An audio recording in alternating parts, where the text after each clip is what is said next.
everyone. This is Sofia Smallstorm doing another podcast, and I am happy to tell you that this one is going to be rather interesting, but perhaps a little dry for some.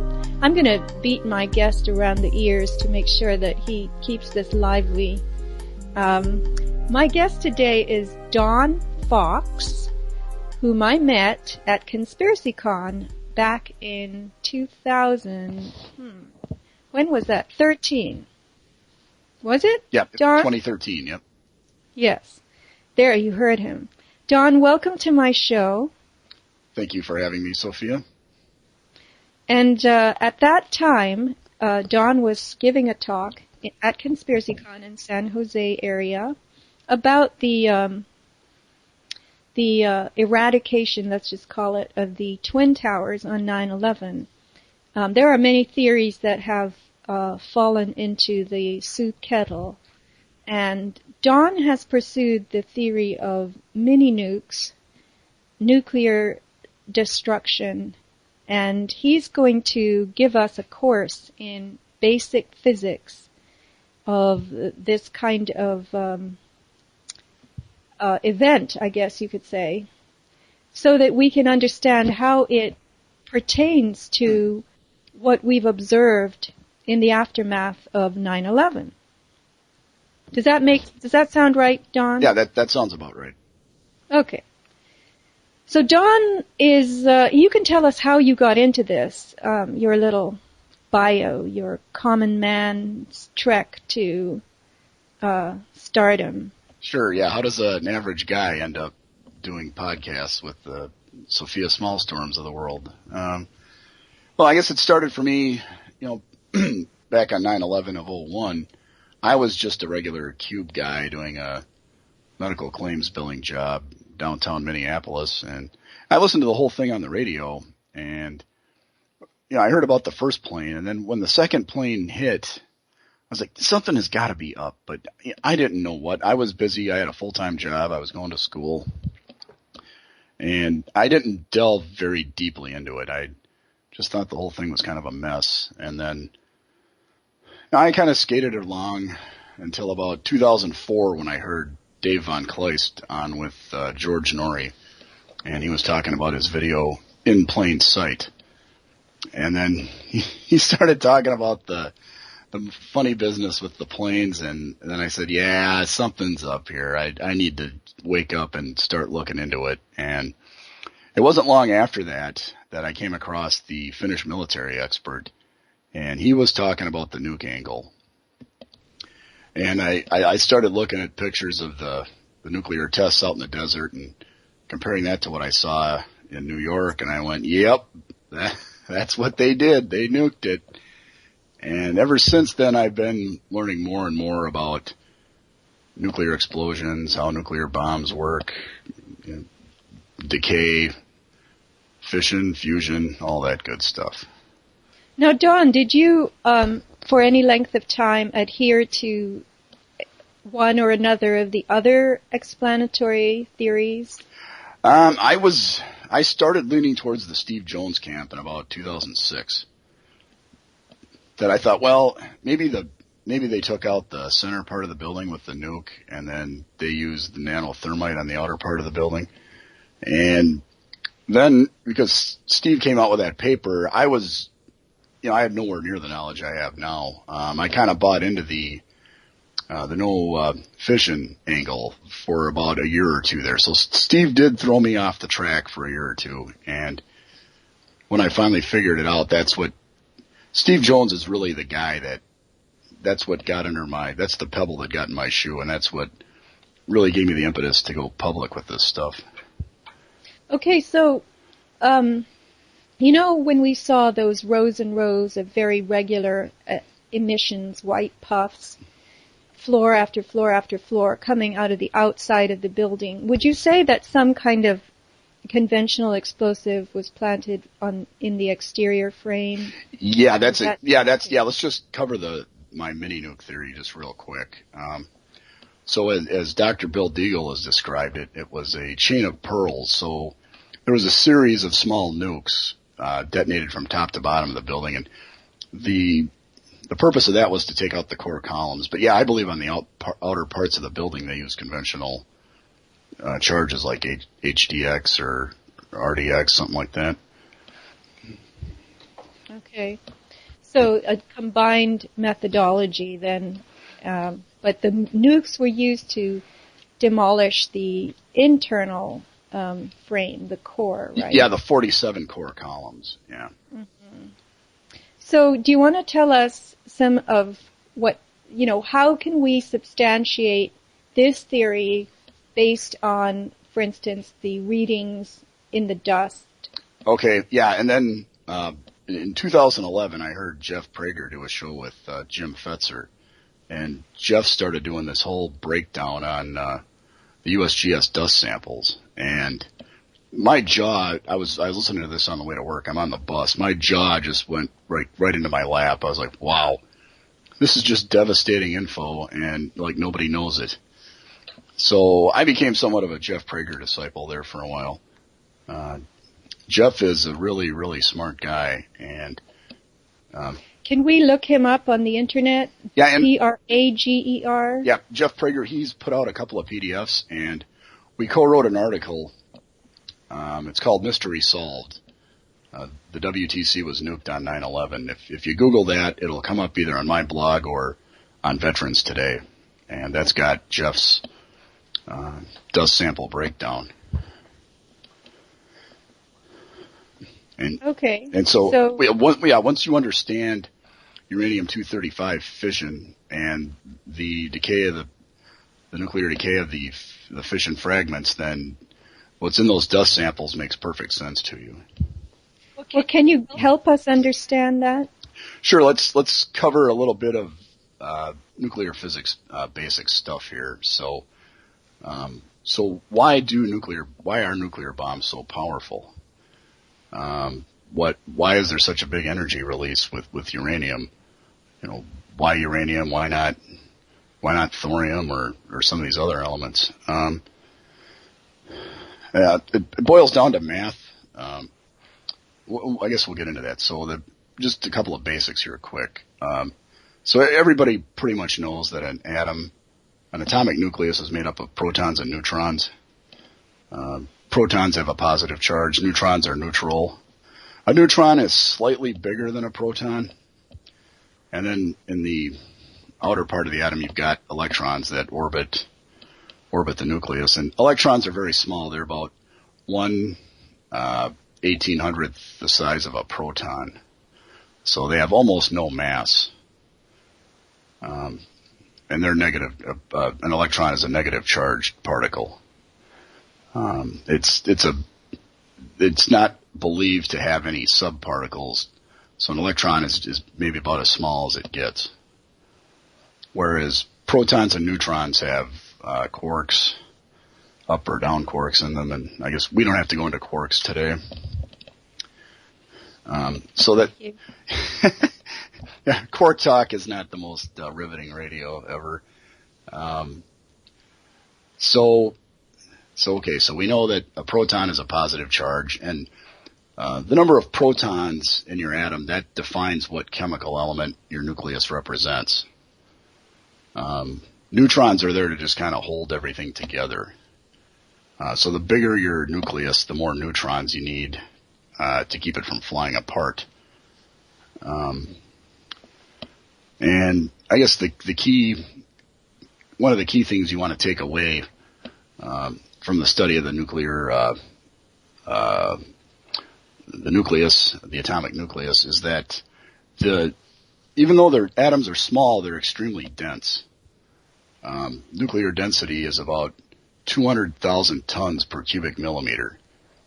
So what that means is if you were to take a bunch of protons and neutrons and cram them into a cube 1 millimeter square, it would weigh 200,000 tons.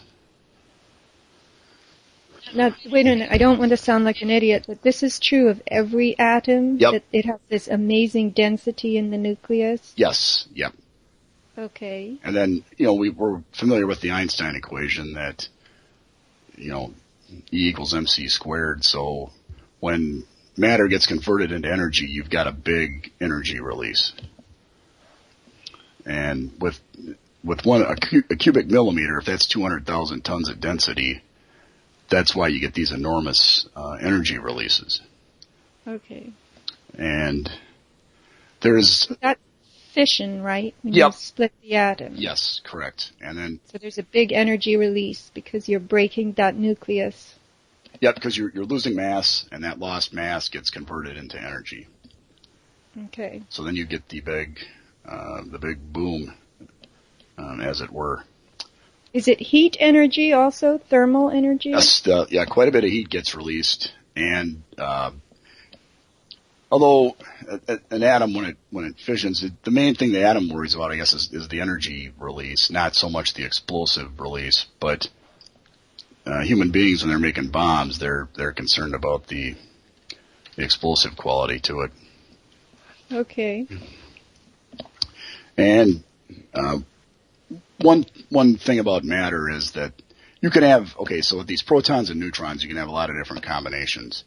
So technically it would be possible to have maybe 6,000 different kinds of atomic nucleuses. But in reality, we see about 2,700 that are known. And across the board of the periodic table, or in each element? Well, you could have up to 6,000 elements. But 2,700 are known. And out of that, only 270 of those elements are stable. So if you split a nucleus, say you take a uranium nucleus. Now, uranium is radioactive, but it's got a real long half-life, so it's not extremely radioactive. Okay, wait, I have to backtrack. Sure. When you say elements, do you mean, what are you talking about? Yeah, okay, so when you have an atomic nucleus, the number of protons in that nucleus, that is the chemical element that nucleus represents. So if you right, so we're talking about isotopes now of some of the regular elements like hydrogen and so forth. Helium, yeah. Okay, so isotopes mean elements with an extra mass to them, or right, an extra proton. Yeah, you can have 3 different types of hydrogen. Deuterium, tritium. Yep, and then just regular hydrogen. Yeah. Okay, so the deuterium and tritium are called the heavy hydrogens because they have more mass in the nucleus. Yeah, just a regular hydrogen atom has just 1 proton and an electron. Deuterium, so 2, you would have a proton and a neutron. And tritium, you would have a proton and 2 neutrons. And how do you write deuterium? Not in spelling, but in chemical symbols. Typically, you see it's going to be H2. H with a 2 subscript. Well, I thought that's... Yeah. Or what's tritium? That's H3. Okay. So I thought hydrogen was, anyway, a dual atom molecule. So what's single hydrogen? That's just your plain, that's the vast majority of the hydrogen that exists. 99.985% of hydrogen has just 1 proton and no neutrons. And it's written as H? Yep. Okay. All right, go ahead. Okay, so only 270 nucleuses are stable. So the rest are radioactive, and that means they spontaneously decay.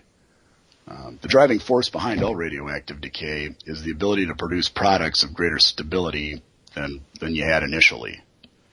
So the radioactive decay releases energy because of the high energy density of the nuclei. It's a pretty substantial energy release. So there's 3 basic ways that radioactive decay occurs. It's alpha minus, beta minus, and gamma minus. So alpha decay occurs when you have to have a heavy element for that, and that's basically when the nucleus ejects a helium nucleus. So it's a 4He nucleus. So it's 2 protons and 2 neutrons. That's alpha decay. Like say uranium would kick out a uranium nucleus would kick out a helium nucleus. So then you have an alpha emitter is what they would call it. And then beta minus is electrons. And then gamma minus is gamma rays or electromagnetic energy that excited nuclei emit. Okay. So we'll cover that in a bit more depth here. So, and typically when you're going to see this is from nuclear fission products. So when uranium-235 undergoes fission, the average, so you've got a uranium-235, so you've got 92 protons and then a bunch of neutrons, I guess. I'd have to do the math on that. So the average mass fragment you would get would be in the middle. There would be about 118, but very few fragments are found near that average. So typically, if you if you fission a uranium-235 nucleus, you're going to end up, most of the fragments will be around mass 95 or 137. That's where the peaks are. So 137 is cesium, and then you see strontium-90 quite a bit too. And those are two key radioisotopes. Cesium-137 and strontium-90 are the most dangerous radioisotopes to the environment in terms of their long-term effects. They have half-lives of about 30 years, so they're not only highly radioactive, but they have a long enough half-life that they're going to be around for hundreds of years. So like iodine-131, which you see a lot in nuclear events, it gives off more radioactivity initially, but it's got a short half-life of only 8 days, so it will soon be gone.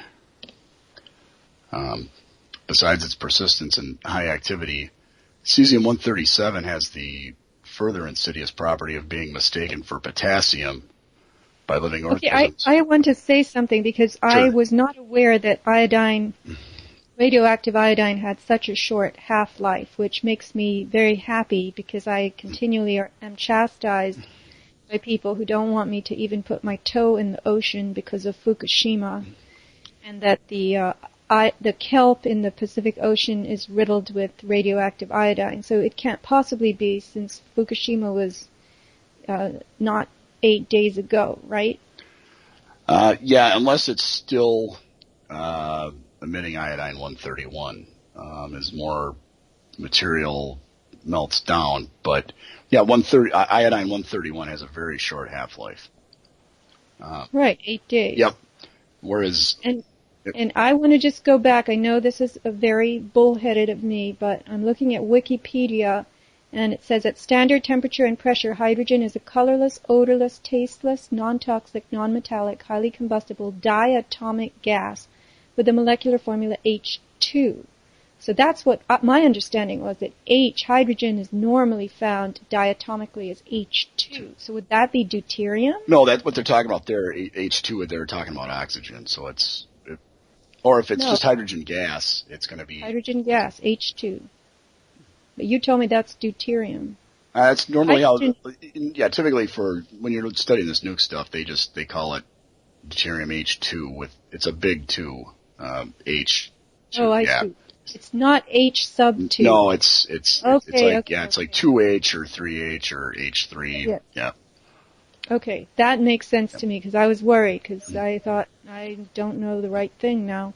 All right, go ahead. So we have these very toxic cesium something. Yes. I cannot memorize the numbers as you have. Yeah. Cesium-137 is the one to watch out for. That's a very radioactive substance, and it gets mistaken by living things for potassium.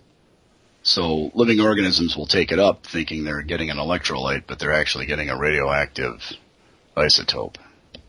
Now, is that because of the way it's configured? Yeah. I know this applies to the halogens in general, iodine being one of them. I'm not trying to digress here, but I want to make the point that our bodies are kind of blind in the way that they reach out for sustenance. Yes. Yep. And our bodies will reach out to bromine and chlorine and even fluorides, because fluorine is never found by itself in nature, it appears. So, and our thyroid will try to make thyroid hormone out of this stuff because of the very similar molecular configuration, electromagnetic charge, which is negative, and the atomic mass of these particular elements. So our body can get fooled by a lot of stuff out there, and we have what's called brominated thyroid hormone, chlorinated thyroid hormone, fluoridated thyroid hormone that our glands are then trying to use in their metabolic activities. So when you say that potassium, which every cell loves to have potassium, its cells are being fooled by this cesium-1. Cesium. Yep. That's why it's so dangerous. Wow, that makes a lot of sense. And it's frightening. Now I have goosebumps. Yeah, some of this. So can you go to New York yet, or are you going to give? Yeah, we're getting there. We will get there. So we're just covering, how people, cesium, blah, blah. They don't know how. We just covered how bad this stuff is, because your body's going to suck it up. But cesium-137 decays, and it's got a half-life of 30.07 years, and proceeds by both beta decay and gamma emission from an intermediate state. So it decays, and that's the gamma and the beta. That's very ionizing radiation, and it decays down into barium 137M. And we saw a lot of barium in the dust samples there in New York. So then let's try. Can you tell us what was in the dust samples that kind of is the telltale sign of nuclear activity? Yeah, as Jeff Prager pointed out, the dead giveaway is barium and strontium. And not only were these elements in sky-high amounts, they were present in about, was it a 0.9996 correlation to each other. So in other words, when one of the elements went up at a location, so did the other. So even though the concentrations of barium and strontium would vary widely from place to place, they remained in lockstep with each other, which means that one source produced the barium and the strontium. Mm-hmm. And that's uranium-235 fission. And so why is strontium-90 so bad? Strontium-90 is not quite as likely as cesium-137 to be released as part of a nuclear accident. But it's probably the most dangerous component from the fallout of a nuclear weapon. Strontium-90 undergoes beta decay, emitting both electrons with energy at 0.546 mega electron volts, and it's got a half-life of 28.8 years. The decay product of strontium is yttrium-90, and we did see yttrium in the dust sample. So yttrium is another one that sticks out like a sore thumb. You're really not going to see that in just a regular dust sample out in your yard. But we do see it in New York there, and at pretty high amounts. And the problem with strontium is it mimics calcium, and it's living organisms take up strontium-90 thinking it's calcium, and it gets deposited in your bones. No. And does yttrium mimic anything? No. So once your body's not going to suck up yttrium. But your strontium has a long half-life, so it's going to be around for quite a while. And what's the half-life of barium? Oh, that's a good one. Barium, I think it's not. Let's check it out. Let's see, barium 137. Let's look that up real quick. I know that barium is considered as toxic as arsenic. Yeah, it's up there. Arsenic was in the dust samples as well. Let's see, barium, isotopes of barium. So let's look that up real quick. So if we're at barium-137, the half-life is very, very short, 2.552 minutes for barium 137M1. Barium 137M2 has a less than a second half-life. So it has to keep being produced or released. Yeah, they say that it's in the chemtrails, chemtrail residue. Yeah, so I don't know which isotope it is. Yeah, there's quite a few isotopes of barium. But are they all short, do you think? I know you're not supposed to know everything. I'm looking at the table now here. Most of these are less than a second, and then some are a few minutes. And, okay, like barium-133, that's got a half-life of 10.51 years. I wonder if that's... Because what we're receiving from chemtrails, I know that people have seen barium in lab tests in the environmental samples, so I'm sure that it would be if it's detectable, then it might have a longer half-life, right? Yeah. Barium-132 is observationally stable, so if you have barium-132, that's not radioactive. I see. But again... So not all of these are radioactive. No, not all of them, but a lot of these barium isotopes are... Still toxic. Yeah. Okay, so our poor bodies, let's just say that. Yeah, that's a good way to put it, yeah. So you've got barium and strontium. So what's going on with the radiation? So I guess another key concept is beta decay. That's probably the one that throws people off the most. So there's beta minus and there's beta plus decay. Beta decay occurs when in a nucleus with too many protons or neutrons, one of the protons or neutrons is transformed into the other. So in beta minus decay, a neutron will decay into a proton, an electron, and an antineutrino. In beta plus decay, a proton decays into a neutron, a positron, and a neutrino.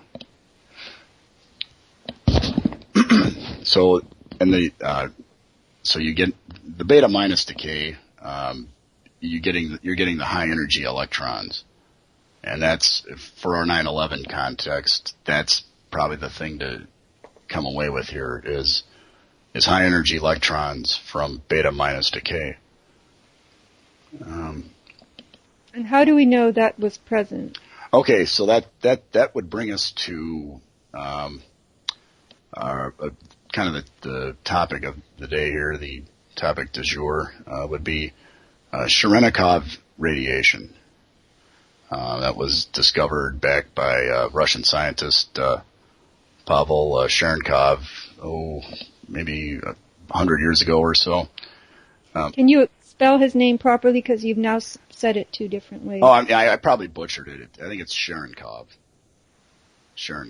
I heard people butcher it, and then I end up imitating them. And C-H-E-R-N? Yeah, C-H-E-R-E-N-K-O-V. Cherenkov. Yep. Cherenkov radiation, yep. So what does that mean? So, so if you've got a high energy particle and it's going through a particular medium, like say air or water, faster than the speed of light, then you're going to get a blue glow. That's the part we can see. There's also ultraviolet stuff that we can't see. So the blue glow tells us that high energy electrons are being emitted. So like if in my upcoming article here, I got a picture of the Hanford Nuclear Storage Facility. So they take these spent fuel rods, they put them in a pool, you see a blue glow, and that's mainly, I think, cesium-137. And that explains why they have that light set up at ground zero now? Yes, yeah. So when we look at pictures of ground zero, you see this in the weeks, right after 9/11, you see this blue glow at night. It looks like it's an eerie blue, and it's kind of rising up. It's kind of a weird cloud. So what that was cesium-137 emitting high energy electrons. Now, Don, I'm taking notes, but This is a terrible thing because there were people who were there every day, first responders. In fact, I know a couple of them, and they are in terrible shape now.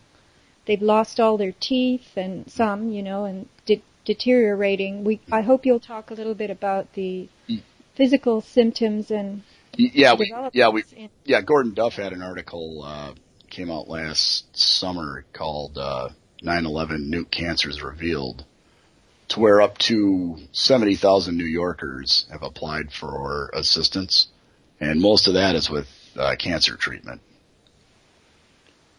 Yeah, and it's been said that, these cancers were caused by all of the matter that was, pulverized, the electrical components and the asbestos and every other kind of thing that was in the dust. But I think that article, I'm going to link it in the description for the show, but that article seems to make some much stronger points, that there's a particular kind of patterning after nuclear events, and these are the types of cancers that have afflicted people in Manhattan. Is that right? Yeah, I'm not a doctor, but yeah, they call it Hiroshima. Ed Ward describes it as, Hiroshima effect cancers. Yeah. And that's what we saw, a lot of cancer. No, and it wasn't just sucking in the dust. It was getting exposed to all that ionizing radiation at ground zero. So the blue glow that we saw at ground zero, that could not have been caused by any kind of city lighting. I know that, when you look at street lights, I know this is coming straight from ground zero, but when you look at a city and there's a bunch of street lights, some street lights glow orange and sometimes they have this bluish glow. So you can't ascribe it to that, can you? No, when you look at it, when you look at those spent fuel rods in the pool, and then you look at the cloud hanging over New York there, it's eerily similar. And that tells you that, hey, something is amiss here. And to cover that up, they came out with that tribute in light, where they set up all those blue lights where the towers used to be. Mm-hmm, those upward rays. Yeah, and it's almost the same color as your Cherenkov radiation. So now, of course, normal people would never have seen Cherenkov, the Cherenkov effect in action, right? So if you saw a blue glow, you would not know what it was? No, I wouldn't have known what it was until last summer when I read Gordon's article. Yeah. Mm-hmm. So that was a point that got lost in the shuffle. Because there was a lot of cesium in those dust samples, and we can see that indeed cesium blows glue, or glows blue. I'm sorry. It could also blow glue. I think you said something. Neutrons are the glue in the atom. Yes, they are. Yeah, and when the electrons go, when they get ejected at high speed, then you get the blue glow. Nia Madison had a blog post on that where she found an article on Wikipedia where some scavenger, I think in South America, found an old radiotherapy device or whatever, and he didn't know what it was, so he took a screwdriver and poked a hole in it. It was full of cesium-137, and a big blue light came out of the hole, a big deep blue light. Now, is there any report as to what happened to him? Yeah, I think all those people they died of cancer, I think, in rather short order. I know that the dogs, that were, walked around the pile to smell for human remains and bodies, they had nose cancers and they died. Most of those dogs are dead. Maybe all of them now. It's been so many years. Yeah. But in the beginning, they were all popping off. Yeah, they were dying rather quickly, yeah. Yeah, because they had their noses in the dust. At first they were saying, well, it's because the dogs were stepping on sharp stuff. Well, no, that wasn't it, no. I mean, that's their paws. That's a different thing. Yeah, that was the excuse they threw out at first. And then we also see that tremendous amount of heat in the rubble there at ground zero. And that was from underground nukes. When you detonate a nuclear bomb underground, it deposits a lot of heat into the soil, and the soil will trap that heat for 6 to 8 months even, if not more, depending on the size of your bomb and how deep it's buried. Now, Don, can you explain why there was heavy rain right after 9/11, and then there was also a lot of spraying with hoses, and there was dirt brought in by trucks? Is this accurate history? Yes, yeah, that's exactly it. It did rain twice right after 9/11. And Ed Ward's done a lot of work on the tritium found in the basement of Building 6. They collected the tritium samples 11 days after 9/11, and it had rained twice at that point, and it was still the tritium was still 55 times greater than background.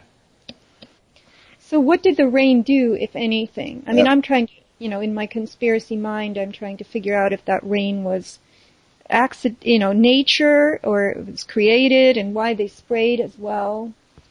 They were spraying to try to cool off the rubble pile so they could get in there and do the cleanup. The rain really served to dilute the tritium. Where in Ed's calculations, had it not rained and had they not sprayed all the water on Building 6, you would have seen 6 billion tritium units there in Building 6. And water would be effective enough to dilute something like that that's radioactive? Yeah. Again, tritium is a hydrogen isotope.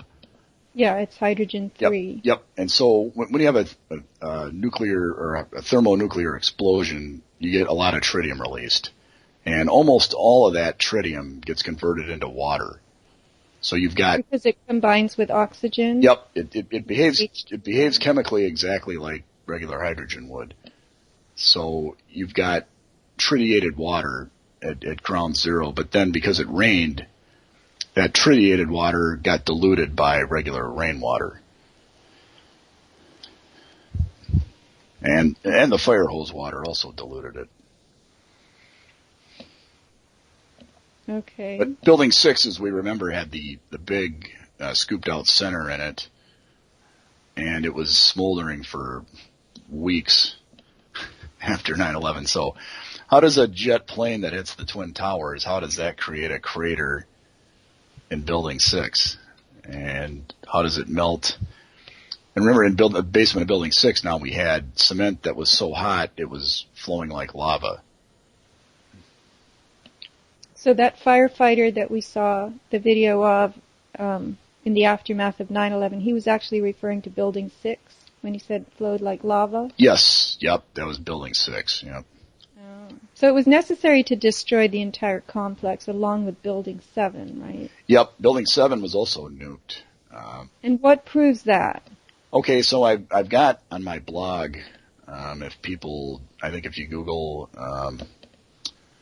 let's see, I've got a YouTube clip linked up there. Let's give everyone your blog. Oh. I will put that in the description, but people who are listening may want to go there right now. Sure, you can go to donaldfox.wordpress.com. And all my stuff's free. You don't have to sign up for anything, or Okay. you don't have to log in or anything like that. So your articles in order of most recent are on that blog also? Yep. Yeah, and it'll also show you the most read, and the top one there is going to be Mystery Solved.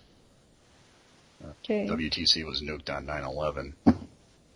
And that was a collaborative effort with Ed Ward and Jeff Prager, so that's about as good of an article as you're likely to see on 9/11.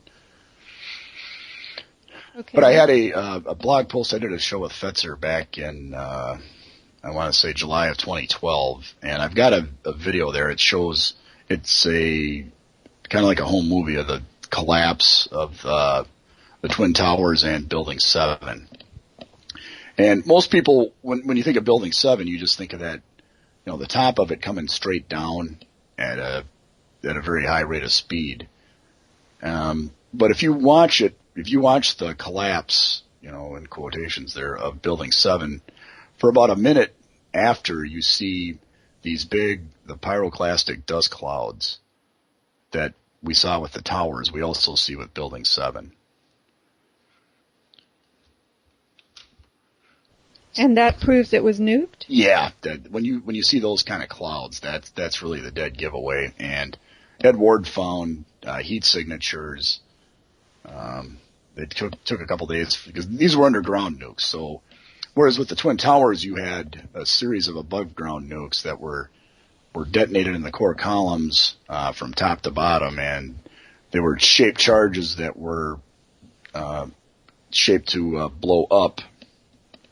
With Building 7, there's no above-ground nukes. It was all conventional charges above ground, but there's 3 mini nukes underground, one in the center and then one on either side. Okay, well, let's go back to pyroclastic flow. Sure. I thought that was heavy scudding clouds that hug the ground. Yep, and yeah. This is the nature. I thought nukes were more like a mushroom or something. The big nukes, yeah, you also see the base cloud, but mainly when you watch a nuke explosion, they call it a base surge cloud. You see the big mushroom cloud going up in the air, but closer to the ground, you see these base surge clouds. And now, are we talking about suitcase nukes in this instance? About that size, yeah. I think we've heard about the size of a softball, I guess. Uranium's real heavy, so you only need about 28 pounds of it to get a critical mass. And some say even less. And that amount of uranium doesn't really take up that much room. Well, very interesting. I'm thinking actually of an interview I heard on Red Ice with Uri Geller, who is said to be a spoon-bending psychic type, and he admits in this interview that he has done lots of extrasensory work for governments. And when he was asked about 9/11 by the host, Henrik Palmgren, he of course clung to the official story, and he sounded very credible until that point, and then he just went straight into defense of the official story. But he did issue a warning that people in the world need to be very afraid of terrorists with suitcase nukes, which supports the explanation you've just given of 9/11. I mean, whoever did it, I'm not speaking of terrorists in the Arab sense, but the nuke thing, suitcase nukes, I mean, it came right out of Uri Geller. So there you go. That's what they like to use. And Christopher Busby has done a lot of work over in Iraq, and he's taken dust samples out of those craters, and he thought he was going to find depleted uranium or U-238, but what he actually found was enriched uranium, or uranium-235. 99% of your uranium is 238, which is not a fissionable. Yeah, it's radioactive, but it's got a half-life of like 4 billion years. But it's not a fissionable material, whereas U-235 is. So the more volatile the material in its radioactivity, would you say that its half-life is shorter, or is that not a rule? Yeah, it is. Yeah, the radioactivity it converts the mass gets converted into energy quicker. Okay, so I don't know how you keep all these isotopes straight, these numbers, but I suppose after a while you get familiar and they kind of have their own ring to them. Yeah, you keep seeing kind of the same ones popping up over and over again. And I've been studying this stuff for 2-3 years, pretty hot and heavy. I didn't know a lot of this stuff, say back in 2011 or 2010. So are you reading conventional publications, or when you research and you study and dig into the known information, let's just call it that, and we're crossing our fingers that it's correct, you're relying on that to build your understanding? Yeah, like I say, the Georgia State Hyperphysics site is a good one. I've used that material. Universe Today. And there's a couple other sites out there. And, YouTube has a lot of physics stuff on it. So there's more than just, grainy concert videos there. You can actually, you can learn something when you're there. Right. So you've actually undertaken a very studious assembling of basic information to come up with what is, an educated opinion of what happened at 9/11. Yeah, exactly. Yeah, I'm a 9/11 researcher. I'm not a nuclear physicist. But once I discovered nukes, then I said, well, hey, you better learn this nuke stuff. And then Ed Ward started sending me some emails back when we were in a little better place than we are now. But Ed sent me a lot of stuff, and once he would link to all these references, and I would start reading all this stuff, and then it really started kicking in. Oh, that's why that happens, or oh, that's how that happens. And now, is he a physicist? Ed is a doctor, and he took a lot. Yeah, he's a medical doctor. Yeah, or he's retired now, I think. But he took a lot of classes in I think like radio therapy, X-rays and stuff. Radiology, yeah. So he took a lot of physics in studying for that. Yeah, well, people have certain specialties, and then people also have like personal abilities to understand things in a certain way, you know. And sometimes it's very organic and intuitive, and some people like you can grasp this stuff by digging into it. I don't know that I could. And I'm going to link to your article that's coming up. What is it called? Something about a rainbow? Yeah, it's going to be called, unless we change the title, it's going to be called Rainbow in the Dark, More Irrefutable Proof of 9/11 Nukes. Yeah, that is actually a good title, and I hope it stays. Rainbow in the Dark. Yep, Rainbow in the Dark. Yeah, you see that blue glow at night, and I kept thinking, well, what is that? What could we call that blue glow? And I'm like, then I heard that, I don't know how familiar you are with Ronnie James Dio, but that was a Ronnie James Dio song from back in '83. And so in paying homage to Mr. Dio, I named my article after his song. Mm-hmm. It's very spooky to think about how much radiation there is around New York. Now, do you think that it has affected the public? I mean, people living in Lower Manhattan? Yeah, I think, was it Donna Summer? Lived a few blocks from Ground Zero. And died. Yeah, and she blamed her demise on 9/11. Really? Yeah, she had been overheard saying that 9/11 after that is when she got sick. Well, then there are all those first responders, of course. That's terrible. Yeah, if you go to the Feel Good Foundation, was it John Field? He's collected a list. There's a whole list of people that have died of various cancers. I remember there was a first responder I met in New York who told me that he was on his way to work on foot that morning, and his wife called him on his cell phone, and she was frantic, and she said, a plane hit the Twin Tower, one of the Twin Towers, and maybe it was the second one as well by that time, but I think it was the first plane. And he goes, what do you want me to do? And she said, run, get over there.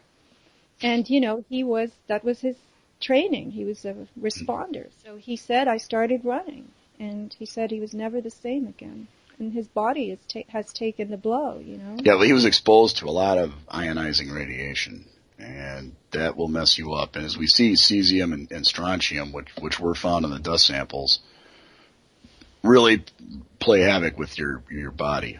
And that's why we see the teeth falling out, and a nuclear blast, you'll see the hanging skin. Like that was pretty common in Hiroshima and Nagasaki.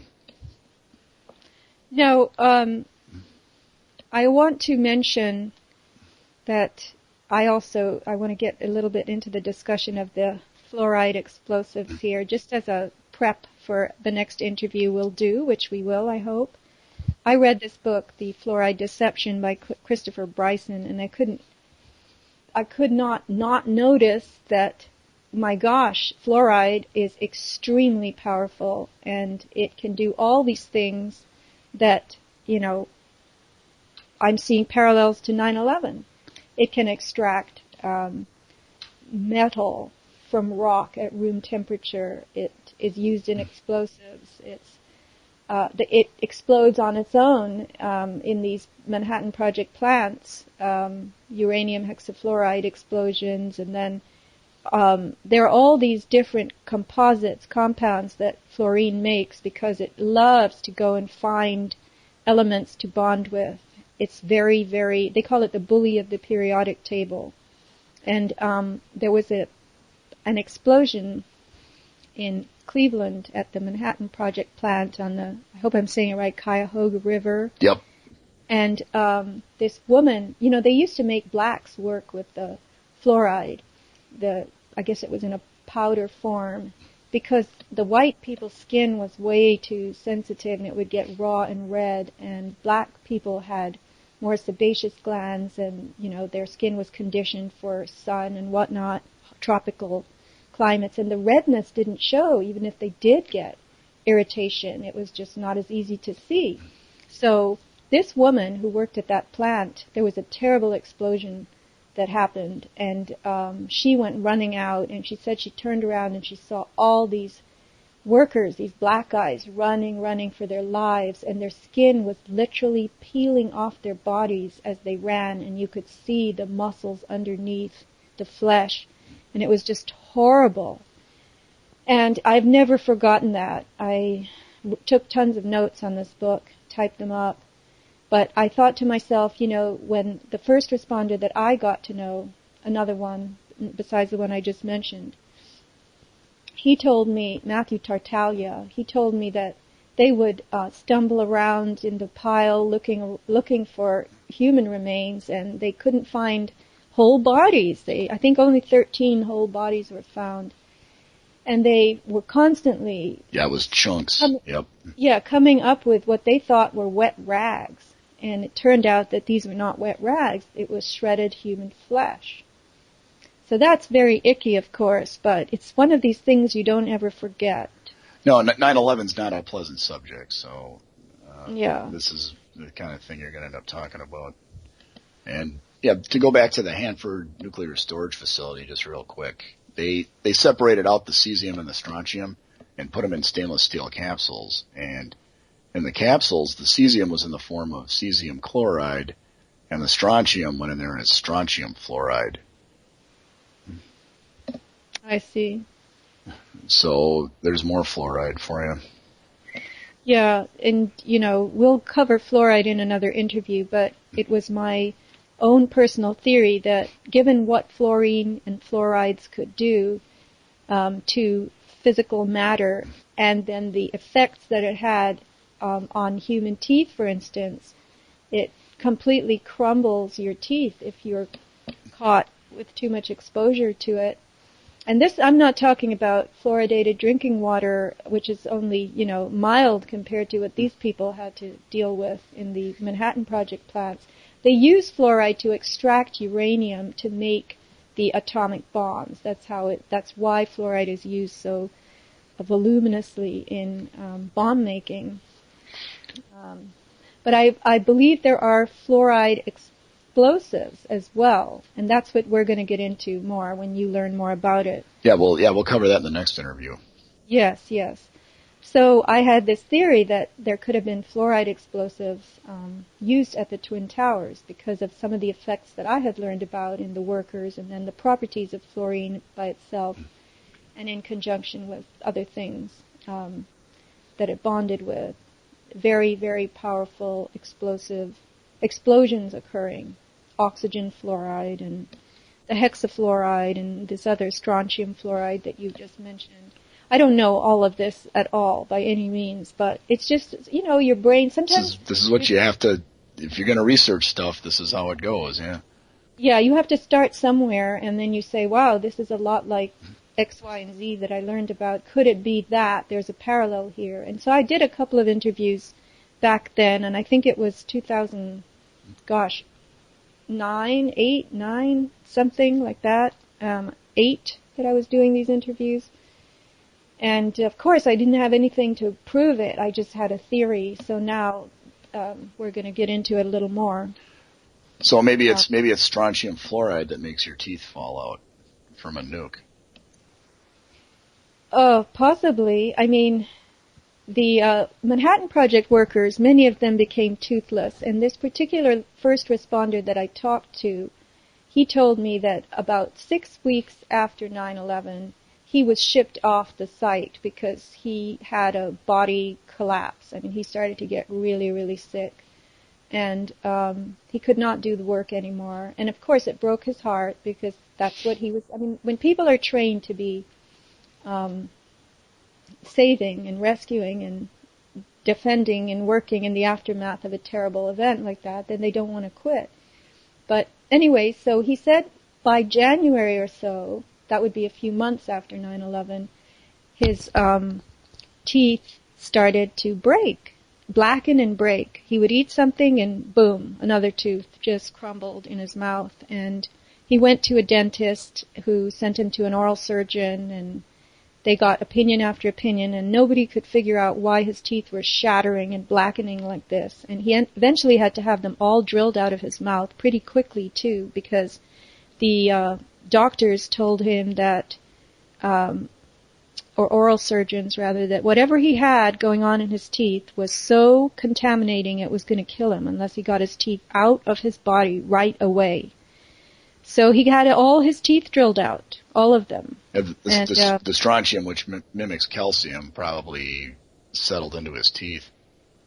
Yeah, and fluoride binds with, This is very interesting, fluoride binds with calcium in your body. It seeks out your calcium-rich tissues. And I suspect the root cause of arthritis is skeletal fluorosis, because what happens is your calcium-rich tissues, which would include cartilage and bones, of course, they develop these burrs or spikes, which are calcium fluoride spikes. And then you have on every muscle and nerve and bone a sheath of tough tissue called myelin.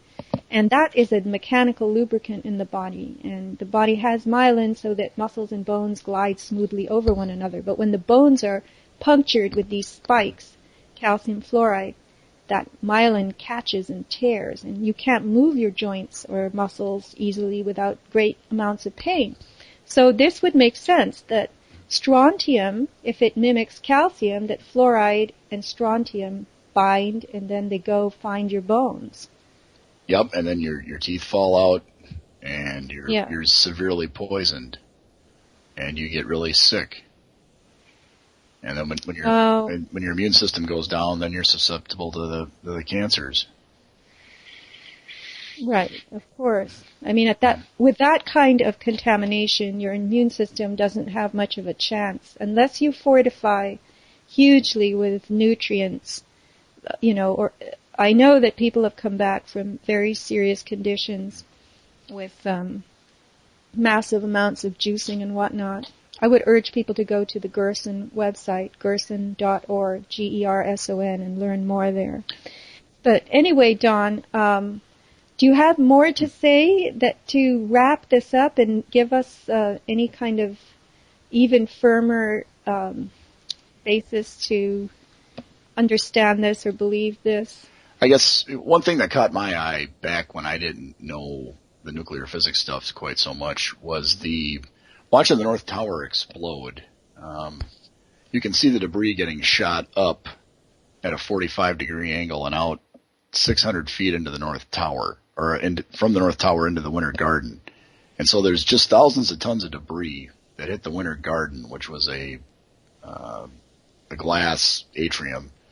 And it's just totally smashed in by all this North Tower debris over 600 feet away. And I'm like, okay, well, if the tower is truly collapsed, then how is gravity only works one way, down. You can't have projectiles going up at a 45-degree angle and out. So obviously there was extremely powerful explosives there to do this. And as we all know, nanothermite's not an explosive, so it can't explain what happened to the North Tower. Yeah. And conventional charges on their own wouldn't you couldn't load up the buildings enough with them to get that same effect. So. Yeah, the spraying effect, and then Yeah. the other one looked like a powder puff. Yeah, and I got an email from a nuclear physicist a couple of years ago, and she told me the thing to really look out for in a nuclear event is the particle size. How small were the particles? And you can see the satellite photos where the debris from the towers is going up, like several states away up the eastern seaboard there. So for those little particles to go they had to be very small to travel that far. Now, how do we know they traveled that far? You can see it on the satellite photos. If you can just go to like Google Images, you can punch that in, and you'll see the NASA photos. So that's the cloud wafting. Yep. That far. Yeah. Okay. Yeah. So that tells you right there and that's what nukes do. They blast material into very small pieces because of the high heat.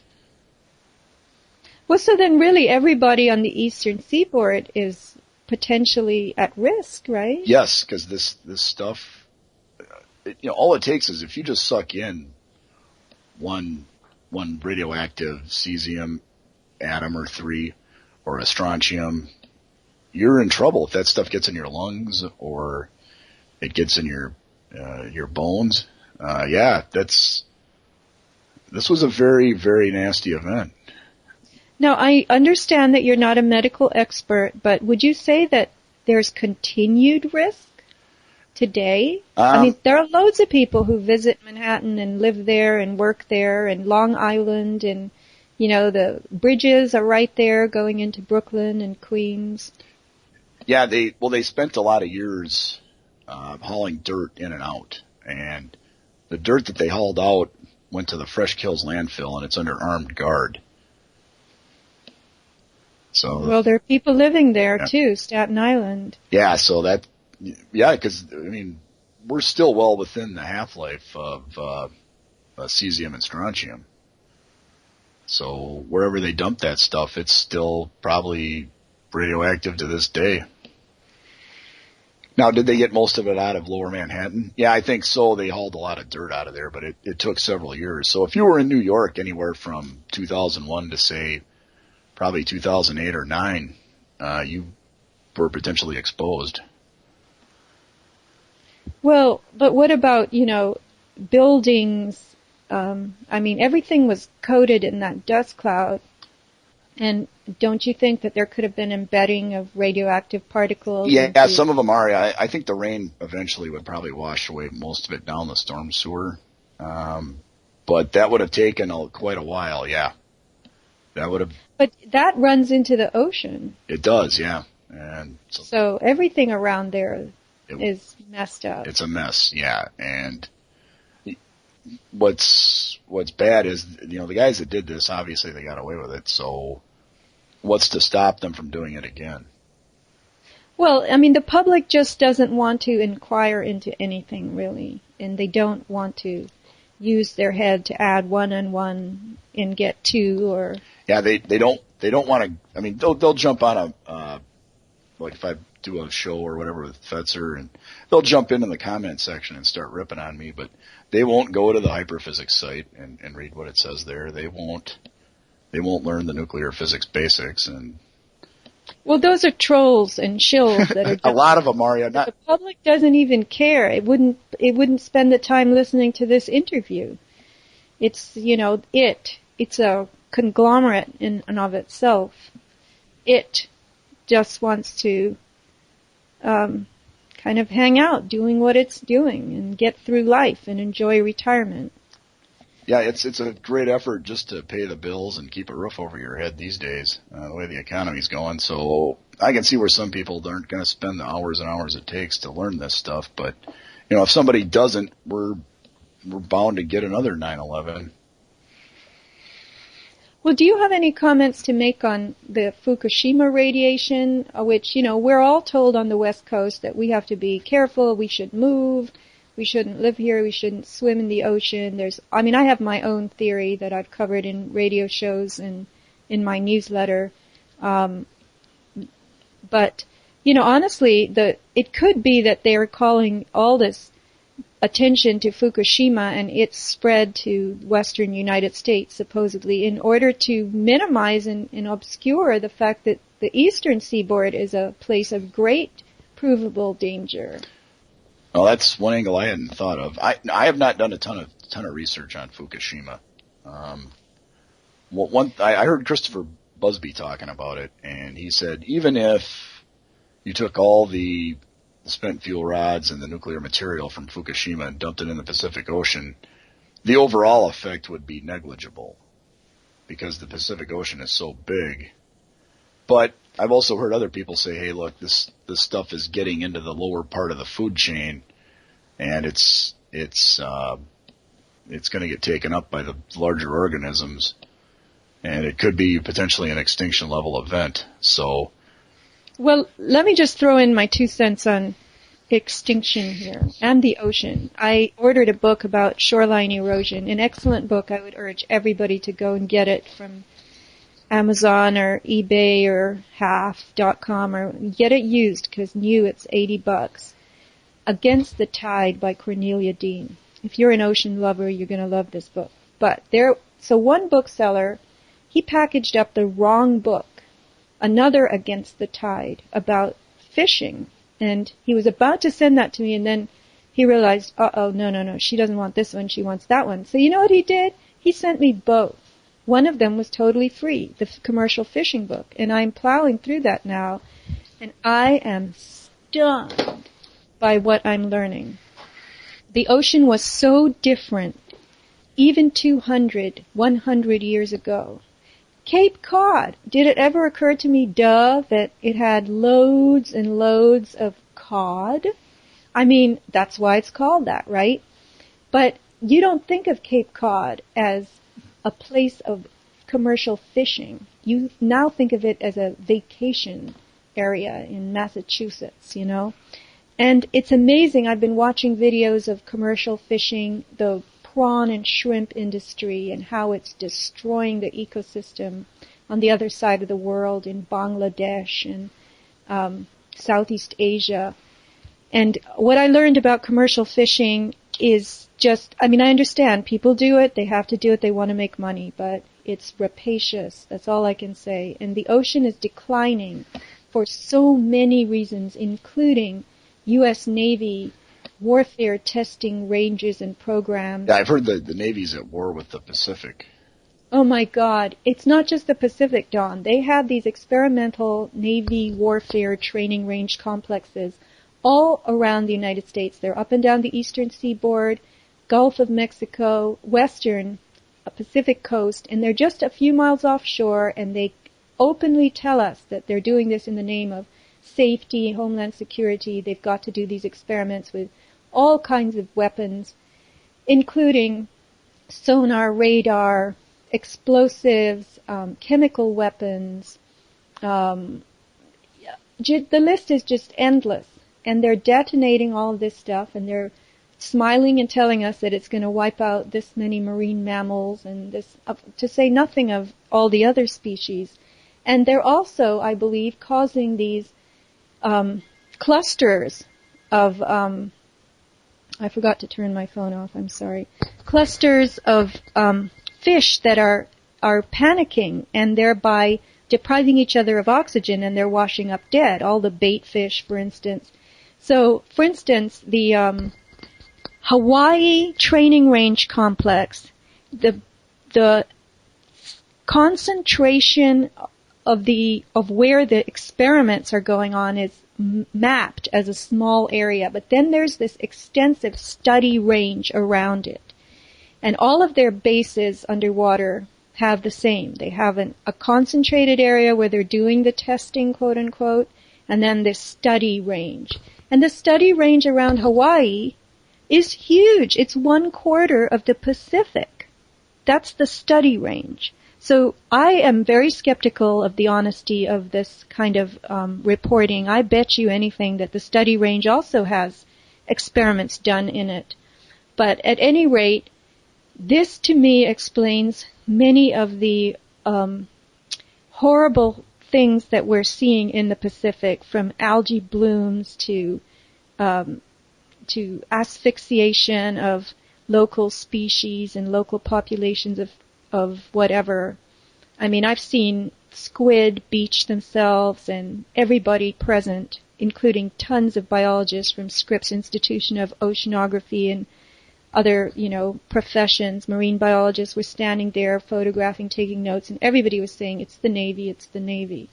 So, yeah, there's all kinds of reasons for what we're seeing with our own eyes on the coastlines of the West. But I don't think any of it is coming from Fukushima, honestly.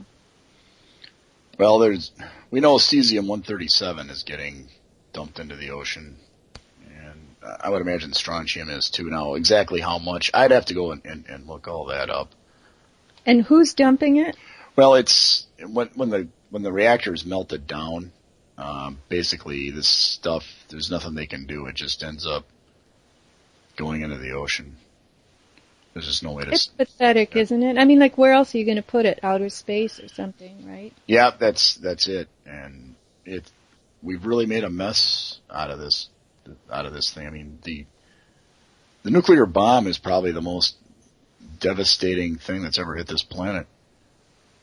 That's why there's so many nuclear power plants, because they need the material to build more bombs.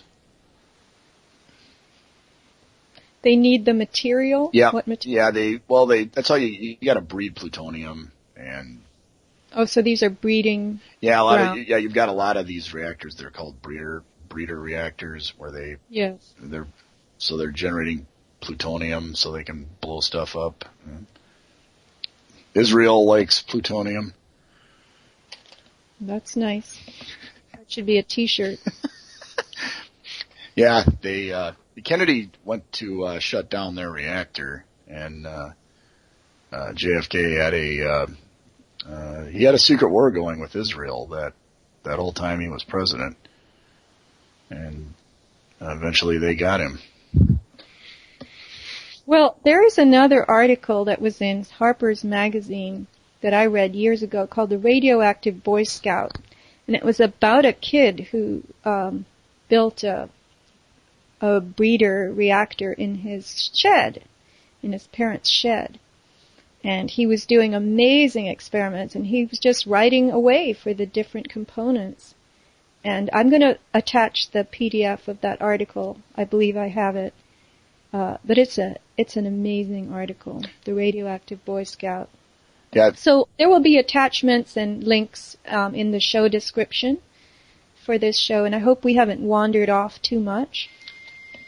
Well, I guess we did. We're trying to stay on script, though, because some of our other conversations kind of tend to go all over the map. So I think we did a pretty good job here today, staying relatively on point.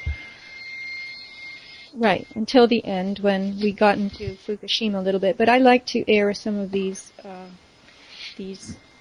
other possibilities periodically so that people don't get too jammed up with one belief and that's it. So anyway, well, I thank you very much for this nice discussion and the explanations you've given us, and also the work that you've done to understand this yourself. Well, hey, thanks for having me and giving me a platform to get some of this info out to, I wouldn't say the public, but at least maybe the people that care enough to listen. Well, eventually they might be a small public. Let's just call them that. Okay, well, goodbye, and we'll talk to you again. You bet. Thanks for having me, Sophia.